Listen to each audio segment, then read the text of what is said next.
মাইয়ারে অনেক ভালোবাসি, মাইয়া চিট করছে, এখন মাফ চাইতেছে। কি করব আমি? God wanted you to suffer. এই সাফারিংটা হয়তো মেয়ের তরফ থেকে আসবে বা অন্য কারো তরফ থেকে আসবে।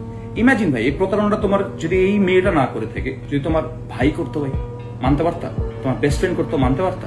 তোমার মা করতো, বাপ করতো, মানতে পারতো? মানতে পারতি না।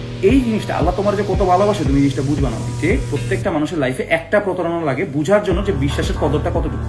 যে তুমি যখন কাউকে কখনো প্রতারণা না করো, এটার জন্য তুমি একটা প্রতারণার শিকার হতে হবে। আল্লাহ তোমাকে ইজিয়েস্ট পসিবল ওয়েতে ভাই সার্ভ করছে। ভাই এই মেয়েটা যদি তোমাকে চিট না করতো, তুমি বিশ্বাসের কদরটাই বুঝতে না কখনো।